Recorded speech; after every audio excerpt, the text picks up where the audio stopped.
Okay, so today I'm going to look at the concept of false duality, which I've discussed very much over the years, but you can think of the simple way to explain it as like Bolshevik rhetoric, where it used to be, right, if you're not with us, you're against us, that kind of thing, right? So like anybody who isn't doing exactly what the state in that case, or what in general, like society or contrivance, if you're not doing the one right thing, that's the absolute right thing to do, even the act of not doing it must be an act of defiance, must be, oh, you're just trying to spite us, or you're just trying to, be a rebel, right? So no other perspective or action can exist, right? The only action that can exist is the right action, whatever it might be, or one that's specifically used to still reinforce that right action by saying, oh, they're anti this, they're rebels, they're, negative kind of thing. It's not that any possible other perspective could exist on its own. Like, maybe neutrality is the answer here. Like, it's not that they're anti, it's that they're doing one of the many other things in existence that they could possibly do, right? Not just that one. So, right, like, of all that, so they could be a minimalist, they could be neutral, they could be, doing something different. But nothing can exist on its own. It must be, oh, you're just doing that to be kind of edgy or a hipster or a contrarian.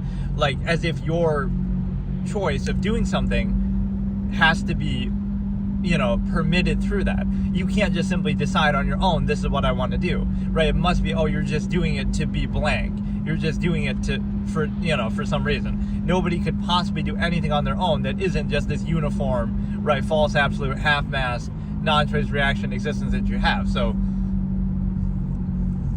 it can also be a fallacy where it's a very, very basic one, an important one, and even the term may or may not really be mine. I mean, it's one that I've used a lot, but like, it's just a term that exists, right? It's not really like one, like some of these, like the last episode's a good example. No, that is my term. That term has never been used in the history of humanity before me, nor is the concept even something that really people would understand, right? I appreciate that last stream got 5 likes, but I don't think any of those people, right, they're just doing it in some general sense, but like, I don't think anybody knows that concept will go down. Like, I'll go to my deathbed, nobody will understand what that means. They still don't, they won't. I could explain it a million times.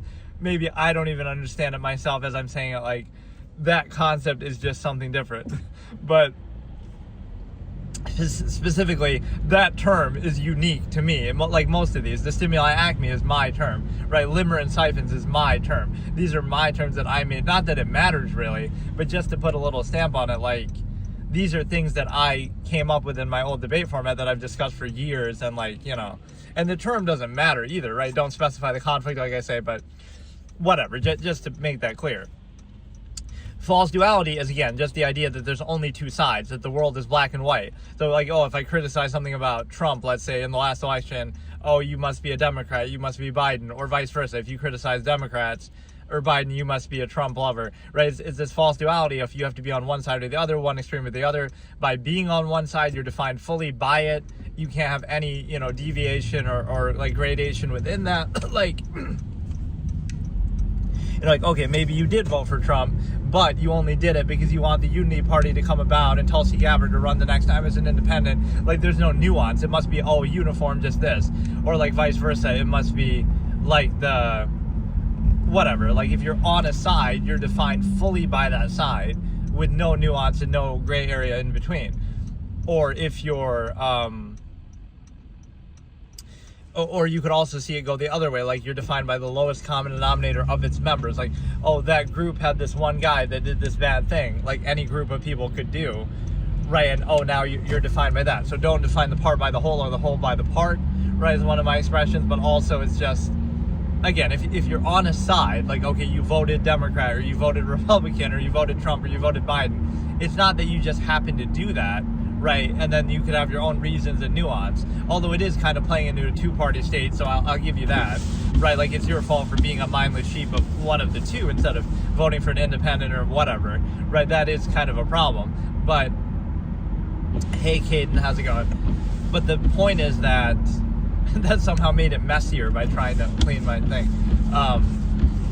But no, what it means is, okay, you can be on that side, but tens of millions of people could be on that side with different reasons, with different rationalizations, with different motivations, different end goals, right? It's not as simple as just saying, okay, because you did this one thing, you're on that side and you're labeled by it and defined by it. So what it shows you from preconceived notions is it's sort of the need of a contrivance state to reinforce itself. You are this thing, right? Like, you are this thing, even if you're not, just because it needs you to be that, right? So it's like, a good example is inability, right? Anything that you do that isn't in line with the contrivance state that you're a part of. Again, it could be government, state considerations, but it could just be social things too, right? It could be anything. So look at modern day. It's like, if you don't do exactly what society wants you to do, it's not that you could choose that, like, okay, you're simply choosing not to do it, or you have some other preference or measure or way that you define value or lifestyle, or it could be that it couldn't be any of that, right? Nothing else can exist. You cannot choose to do something different than the exact empirical basis that's presented for you. So what happens? We have all these labels. Oh, you must be this label. Because you're not doing this, you lack the ability. Like, oh, you just don't know any better. It's an emperor has no clothes fallacy, right? It's not the fact that you simply are choosing not to do it, or could choose to do something different, or just simply aren't doing it, or have different measure, life choice, value, anything. None of that can exist. It is only that, oh, this is an absolute, whatever it might be, some social contrivance, norms, etc. And anyone who doesn't do it, they lack the ability to do it, right? They don't know any better. They have some condition that they can't help, right? The weaponization of medicine to reinforce a specific contrivance state in a specific era with a specific amount of technology and a specific power structure empirical basis. Think about the layers of that. Yes, of course, this condition would tell you you have to behave in this exact social way, even though human beings inherently don't know languages, yet inherently you're supposed to have certain social tendencies. Like, really? You're going to really believe that and buy into that? So when you're born in your natural state, even as you grow up, language is not a real thing. Language is a human construct. Language is something you have to learn. But yet you're going to say, oh, there's this inherent psychological condition that you have that prevents you from being social in a certain way and socially interacting in a certain way. Yeah, that condition is called being a human being. And that condition is called language doesn't exist. And so there's no such thing, right? Hey again, Caden, I don't know if sometimes maybe people can't hear me. Or like when it says said hi, it's not actually them typing that. It's kind of funny. It's supposed to be like a wave icon or emoji or something. It's like a button you can press on there. I remember seeing that myself when watching somebody else. But it always just says to me on my screen, said hi. Like, I think it's supposed to have the little yellow waving thing there. But, so it makes it look like they typed said hi. But no, that is a very strong thing to consider, right? Whatever the norm of society is at a certain time is absolute and unquestionable. And now it just comes down to, okay, the degree to which you do it. Like, so again, neutrality can't exist. No other measure can exist.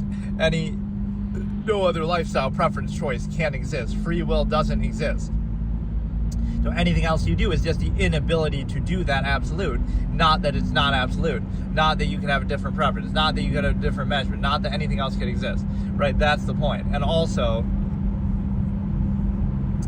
it comes back to the other understanding that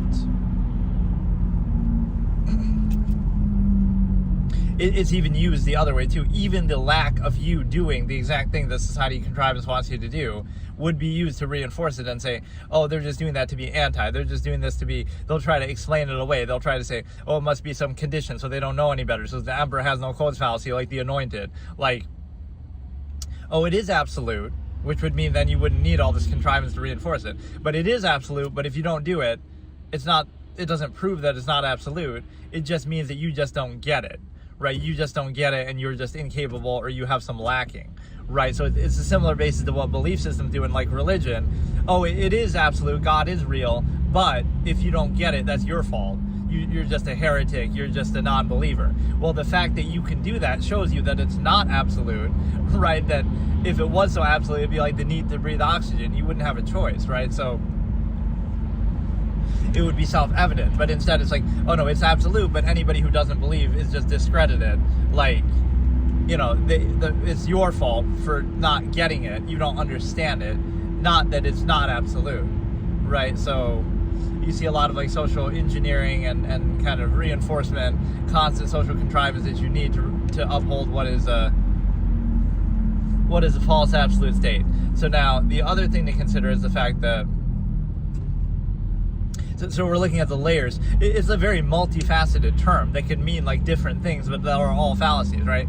That you have to be on one side or the other, right, of something, right? If you're on one side, you're defined fully by it. You have no nuance, no variation, right?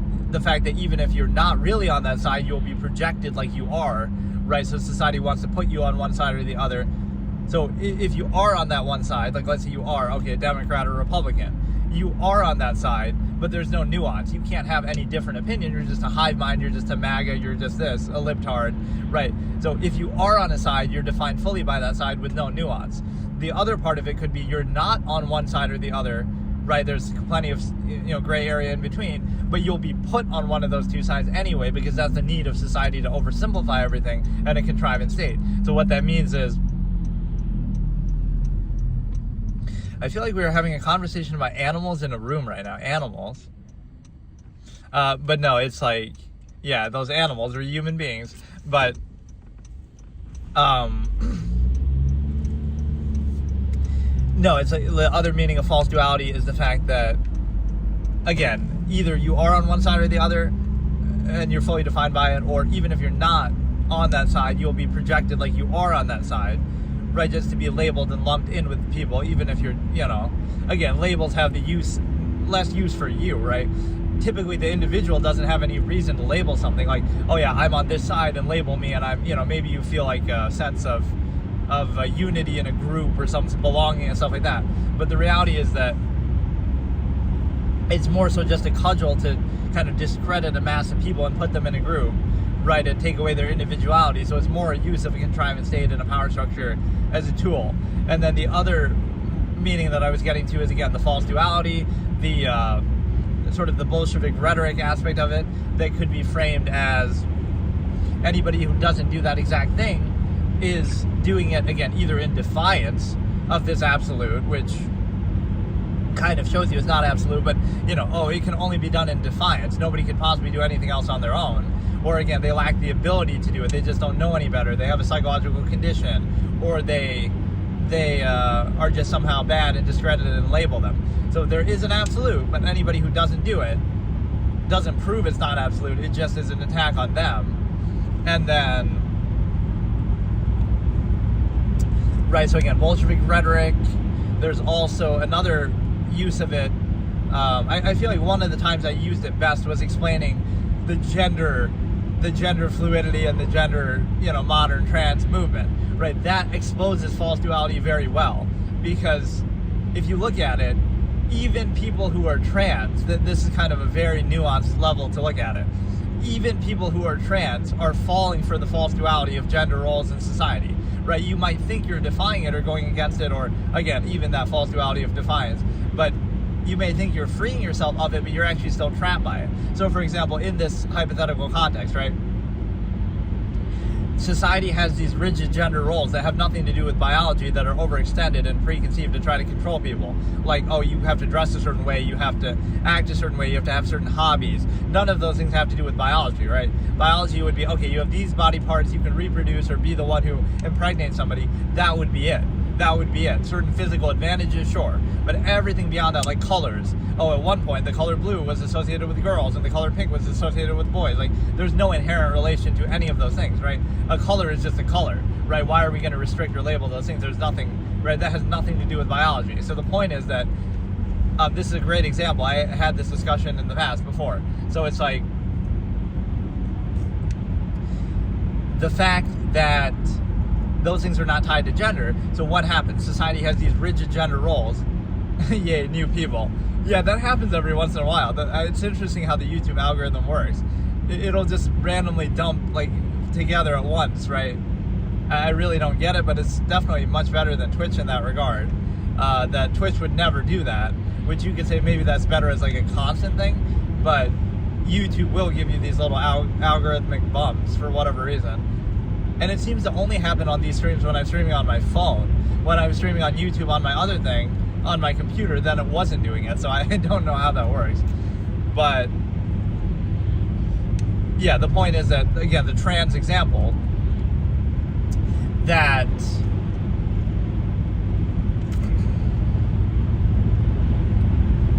okay, the trans example, that society has these rigid gender roles that we try to define people that have nothing to do with biology or overextended, right? Like the way you dress, the way you act, your hobbies, your habits, your favorite color, whatever it might be, right? So the point of that is people try to break away from that then and say, okay, I don't want to be defined by my gender that I didn't choose at birth. You know, it's a fair thing. Anytime you try to tell people what to do or what they can't do, they want to try to break away from that. So you're actually creating that desire by having these rigid gender roles that, again, have nothing to do with actual biology or anything. You're just overextending and using it as a pretense to try to control people. Even if you want to say, okay, physical advantages and stuff, but that doesn't dictate, you know, clothing choices or preferences and hobbies. It has nothing to do with that, right? But society kind of uses it as a tool to kind of control people. So what do people do, right? This is the textbook definition of false duality. Do people break away from that and say, okay, that might be my biological gender. This would be the absolutist way of doing it, or the neutral way of doing it, the objective way, right? You would say, my biological gender is what it is, but that's it. It doesn't control or define me in any way other than specifically that, which would be like, okay, reproduction or very specific physical things, right? That would be it. It doesn't mean you can't dress a certain way. It doesn't mean you can't do certain hobbies. It doesn't mean anything, right? Except for that limited biological basis. You cannot overextend it.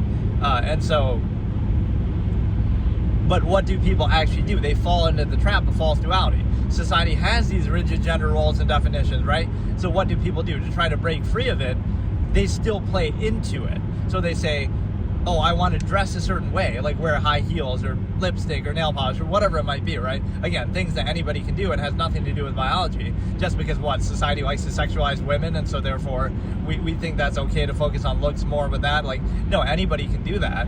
It has nothing to actually do with biology. But the only one you can argue is like maybe the bra, that like, I analyzed this to such a deep level in the past that I can draw upon this at any time. A bra has to do with gender, you see, because at least the body part correlates, but actually not. Because what if you have man boobs, then, oh, you can wear it then. Like, so on presumption, it has to do with the body part. But other things don't have to do with it. A dress, a skirt. It's like, oh, what, because we want to sexualize women, therefore it's okay to do that? Like, that. What if we want to sexualize men? What if we don't want to sexualize anybody? It has nothing to do with it. High heels are a great example. High heels associate with women. For what reason? Because on average, women are shorter than men. But what if you're a short man? Then you can wear them. Or what if you're a tall woman? Then you don't need to wear them. So the overlap is there, but it has nothing actually to do with gender. It has to do with height, right? So just because there's a general overlap of height, it doesn't mean, so okay, why can't a short man wear a high heel, right? So there is no actual overlap. So tied to gender. So getting back to the false duality point, there's the simple fact that you're able to consider that,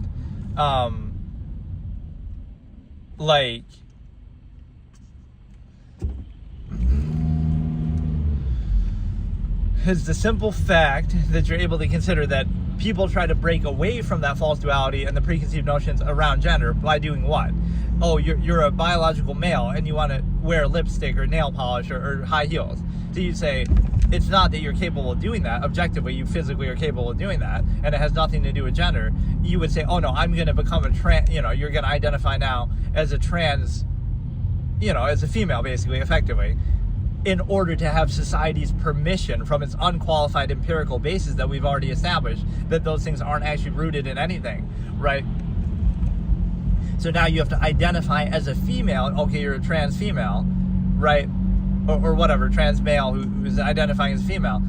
You have to do that now to play into society's terms. So either way, you're still doing it, right? You're not truly escaping from it, because you're saying, oh, you know what, society is right in its overextended empirical basis, but so it's not that society is wrong or heavy-handed in doing that. It's that, oh, it's right, but I'm just going to play into the different one. It's right, but mine is wrong. Like, it's like they labeled me incorrectly, so I'm just going to identify a different way so that I can do these things that I want to do that otherwise I wouldn't be allowed to do, right? Not the fact that you shouldn't be restricted from doing it in the first place. So that's the point. It's like you're playing into that of like, you can only do it if you are that gender, is what society empirically says.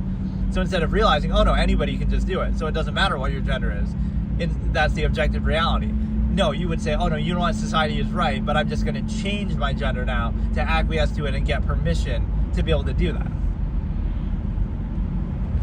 right? So you're still playing into it. So the objective basis would be it doesn't matter at all and you can do whatever you want objectively. Or that, oh no, it's right, but now I'm just gonna change my gender or identify as another gender in order to be able to do things that now society permits associated with that gender, right? So that's the problem, is like, you're still accepting the fact that that premise is correct, right? You're just simply saying, okay, I'll change my gender to match, ergo saying that, oh, society's rigid gender preconceptions are correct.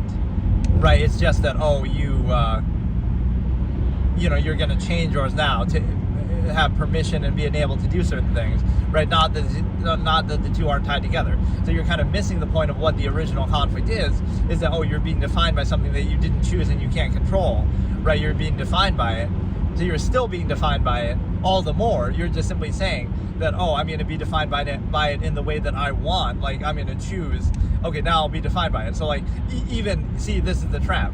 Even when people do that, oh, look, I have a purse now, and I have lipstick, and I have nail polish. Oh, that makes me a girl. That makes me a woman. But it doesn't. That's the thing. That's the objective absolutist thing. But it doesn't. The two aren't tied together in the first place. So that's textbook false duality, that you're saying, oh, I'm going to define myself by these ways that I was controlled, that I couldn't do. That's the whole reason why you wanted to identify the other way in the first place. But you didn't realize the trap.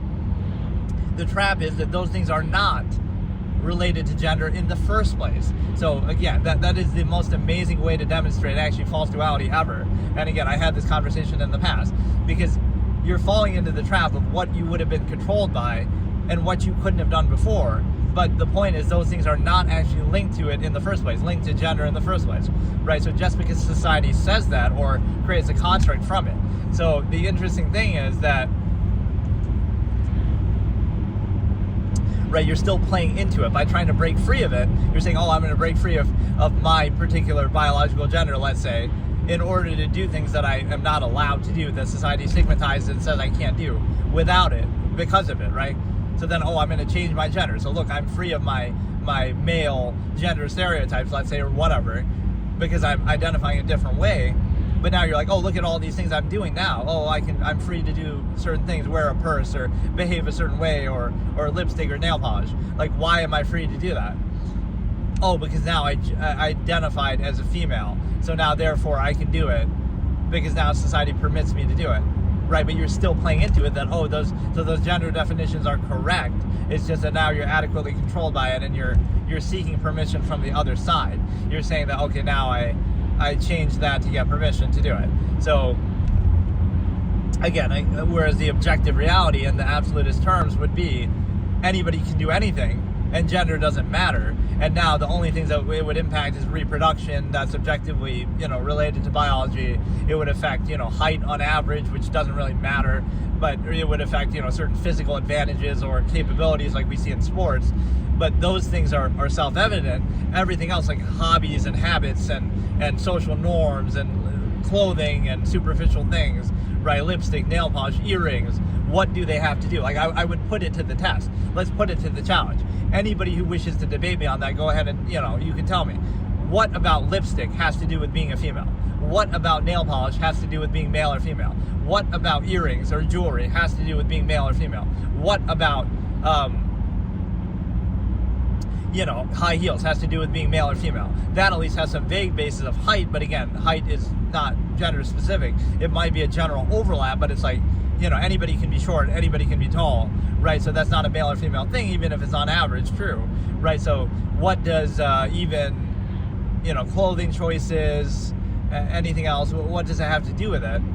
So again, you'll get back to now the stimuli acme is my core enemy of the absolutist, like, oh, so it's because society sexualizes women, you see, that's why it's okay to do, that's why those things are associated. But why? You could say, oh, society sexualizes women because from a natural standpoint, they have certain body parts that are considered more attractive and more protruding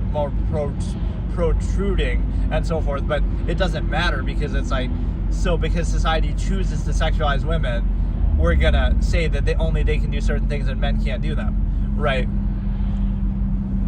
So that is an amazing example of false duality. And the other point that I say with this is the fact that you might think, oh, does that mean I'm arguing for one thing or another? But I'm really not. I'm just observing the reality of it what would the absolutist do, or what would the minimalist do, or what would somebody objective do? What would I do, for example? I might not wear any clothing. This is like a good example, right? You're having this debate and you're saying,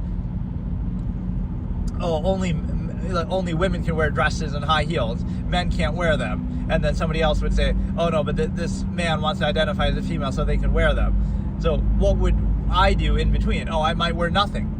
The absolutist wears nothing. The minimalist wears nothing. The objective person wears nothing, because clothes are just, they're not you, they're just artificial. They don't define you, they don't matter. So they would wear nothing and you would be in a nudist colony and you would be at peace with your naked, normal inherent body and yourself, your natural self.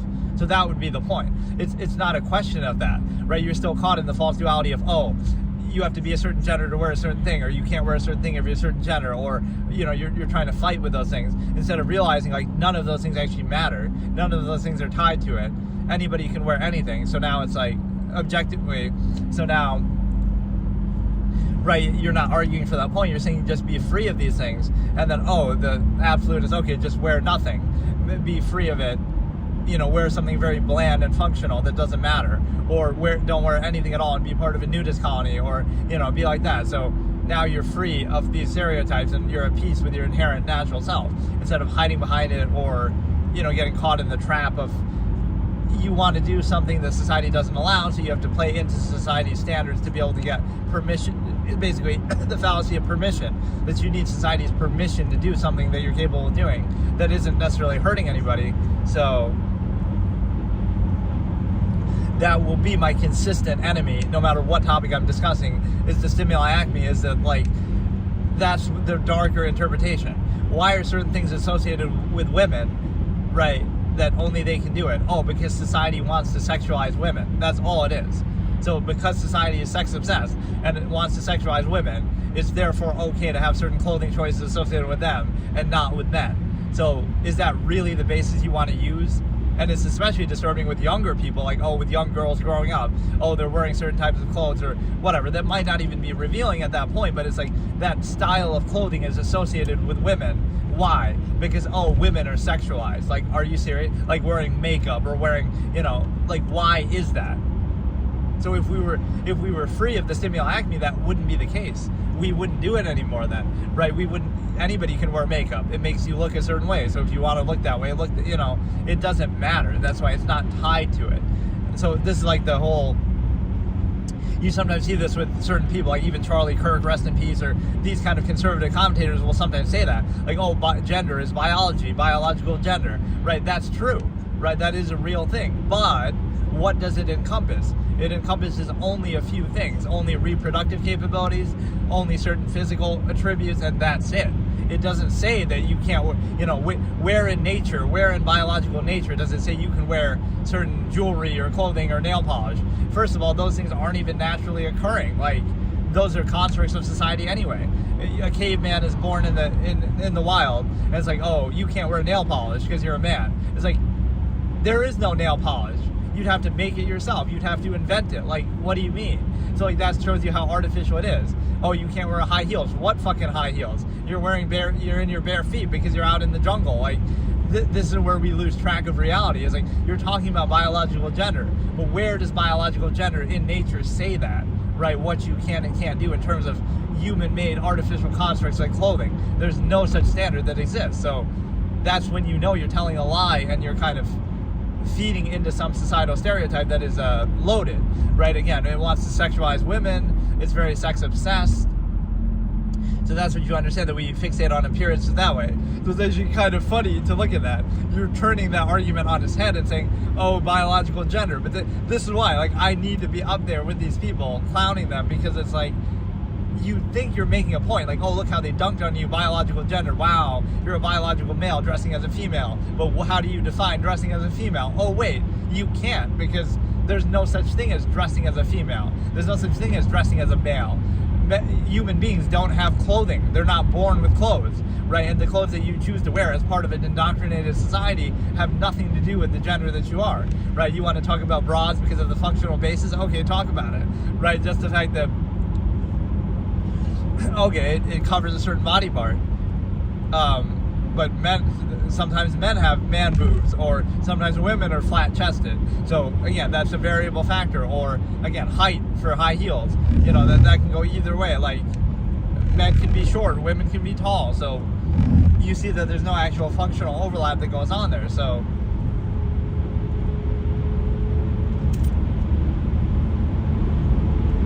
right, that's the criteria that you understand. Like, on what basis are we valuing this or not valuing it? And so that frees you of the false duality trap. So that's a good example that I just used to say, even if you're trans and you're thinking this way, you're still falling for the trap, because you're saying, again, society's rigid control is correct. It's just that I'm going to try to free myself of society's control by saying, you can't define me by my gender at birth because I didn't choose that and I didn't have any control over it. So you can't define me by that. I'm going to identify as the other gender and say, now I can be who I want to be, except you're still a mindless sheep. Because why? You're saying, oh, society's gender definitions are correct. I just have to break free of them by choosing the other gender, instead of saying that they're unfounded in the first place, so then I would have been free to do anything I want anyway. Right? That's the problem. Is then you're saying, oh, I want to do certain things that I can't do, supposedly, because I'm a male or a female, and now I'm going to identify as the other gender, so now I have society's permission to do it. But you're not seeing the big picture, is that those things aren't tied together. Right, so you're not actually busting the false duality of this whole thing. And so now,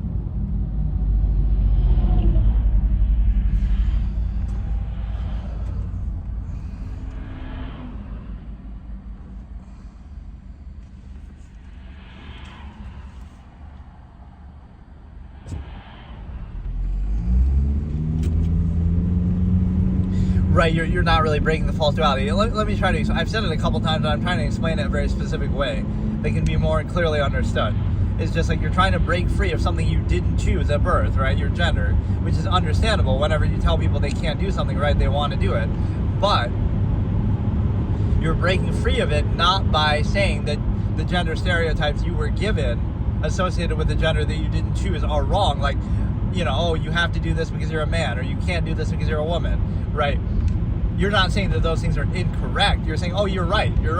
But now I'm just going to change my gender to acquiesce and say, well, but now I can be free and do other things that I couldn't do before, because now I'm going to change genders to the other one, instead of the objective realization that, wait a second, those things aren't tied to gender in the first place, so I can do whatever I want in the first place without needing to do that, without needing to say, oh, I'm going to change my gender to be allowed to do certain things that have nothing to do with it.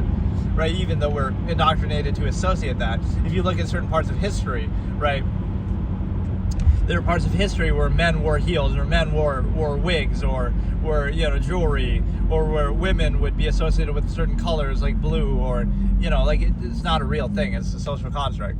So, right, what other examples of false duality can I give? I mean, it's one of the most common fallacies. Right, here are like the 2 or 3 most common fallacies. Right, number one would be like to be aware, or like this is an anti-fallacy to counter some of the most common fallacies. So you would say, I would say, to be aware of it is not to be above it, which means they'll attack you and say, oh, well, look at you, you think you're better than everybody, but you're not. You're just aware of something that anybody could be aware of, right? So it doesn't mean that it's about you. It's like saying, or they'll attack you, like shoot the messenger.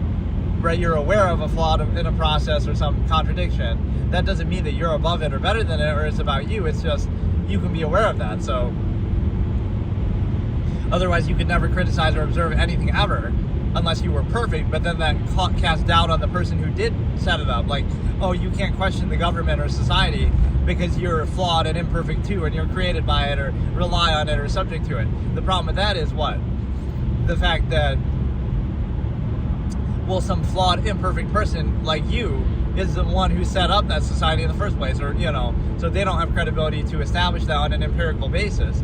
But yet it's already established, so you just accept it without question. Or even there's something like that should be a term that I use that I really haven't coined yet, but like the initial, I guess I just call it the initial basis, right? Something's already established, so it's right. Or like, I guess my logical razor there is, things are the way they are because they're meant to be. Because something's already established, you treat it as absolute. So if it wasn't established, it wouldn't be.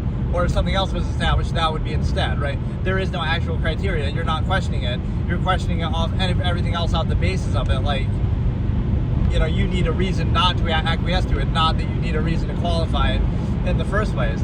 And so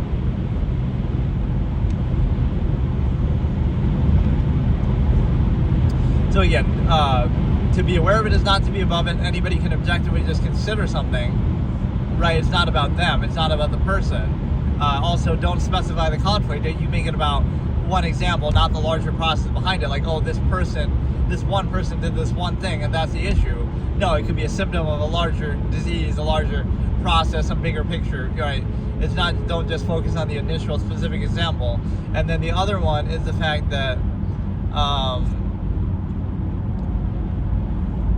again, like false duality, but maybe in a specific sense, again, just, you're not always on one side. There's nuance, there's, in between, there's freedom, self-actualization. People can think for themselves.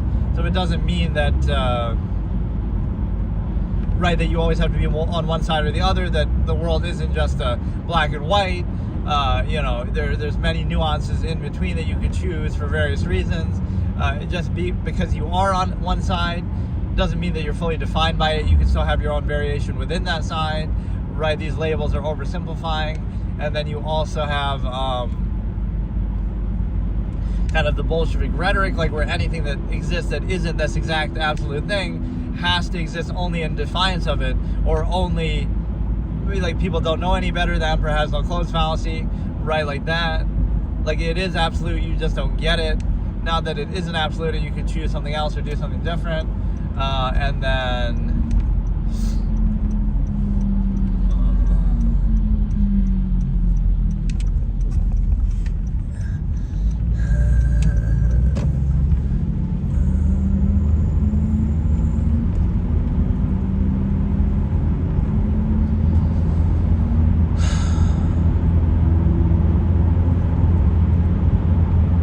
this is a very important kind of just basic fallacy to consider in all areas of life, right? Labels, false duality, oversimplification, kind of like the absurdist concept of unwillingness to be puzzled.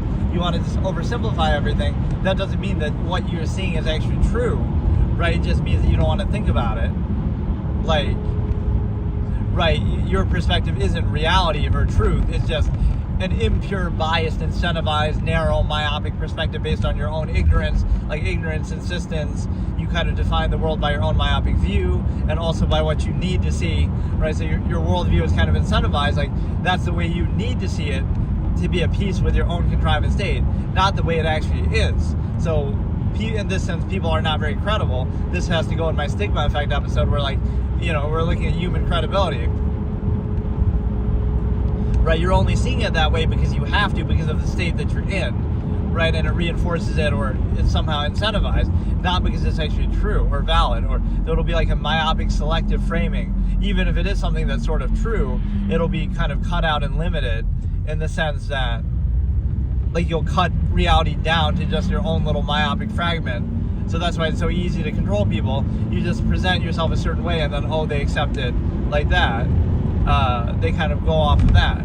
So, right, so when you're going to curate existence to people and say, well, that's reality, like, even though you're self-aware of the process and they're self-aware of the process, and you'd be self-aware that they're presenting themselves a certain way to be, whatever, like,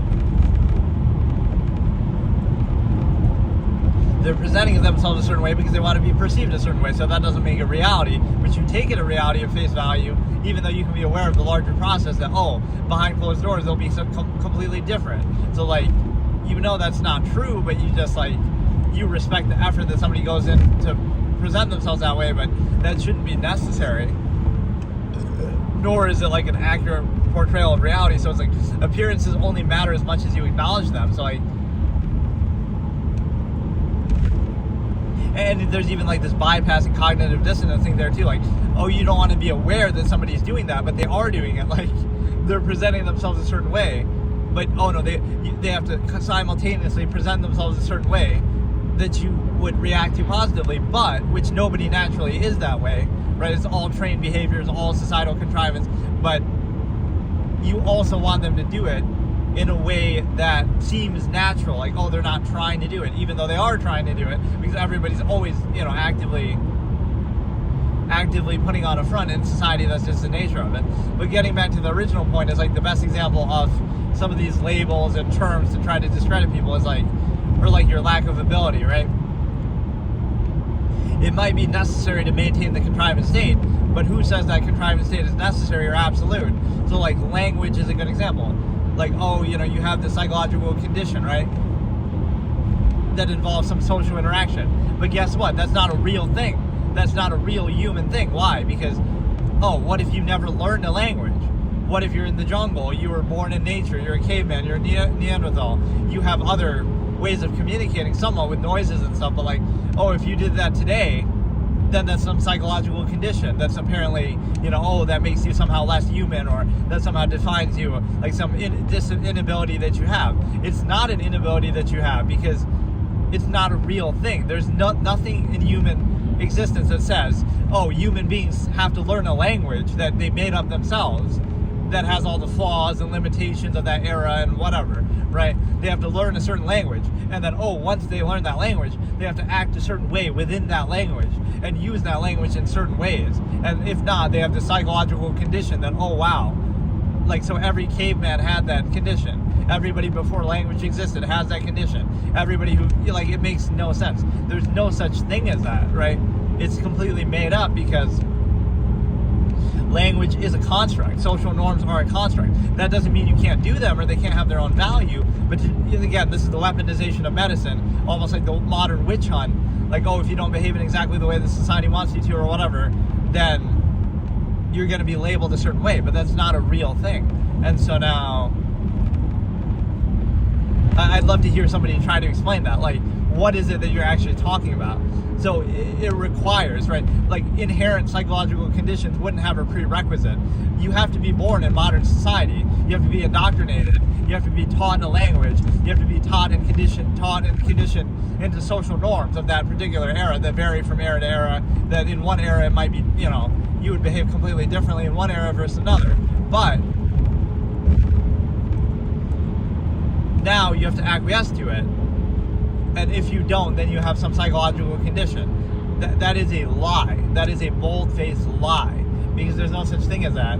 And again, it takes away the free will of people. Like, you couldn't possibly choose to do anything different, or you just can't, because again, contrivance is an artificial state that requires constant reinforcement and kind of overcompensation. So it has a need from you, right? So even you being neutral isn't enough. It needs you to outwardly overcompensate for it, for the fact that it's artificial, to make it appear to be real. So it has an incentive to sort of prey on you and others, like, even the lack of ability, or even the lack of, just being neutral, even being non or neutral, as I call it, right? Even that must be attacked. Even that must be a negative. Even that must be used to try to reinforce the contrivance state. Because if you're just neutral, then that shows you the artifice of the contrivance state. Right, but no, you have to be, it's not that they're neutral or they choose something different or they're just not doing anything at all. It's that, they lack the ability to do it. They lack the ability to maintain this absolute contrivance state that is an absolute and requires constant reinforcement through externality and outward insistence, right, to shield itself from the fact that it's not absolute. So it's not even that anti, like, look, you're doing something negative or against it. You could be just neutral. You could just be non. But that's still attached to contrivance, to try to reinforce it in false duality, to say, you lack the ability to do it. Not that you could just be choosing not to do it, or that you could be doing one of many countless other things that people are capable of doing, right? At what point you try to weaponize medicine or psychology to try to say, that's a condition. Like, you have to take this drug in order to behave a certain way that society wants you to behave. Like,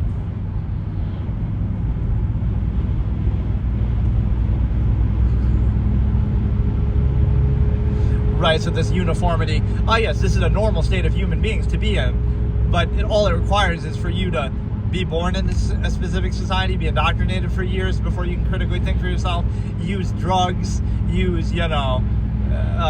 learn a language, learn social norms. That's all it takes for you to be in the state that you naturally are in, right? This false inherent contrivance response, except that's not how you naturally are at all. Again, that doesn't mean you can't still do it, but there's a difference between doing something and choosing and deciding for yourself, and just doing it on your own, right?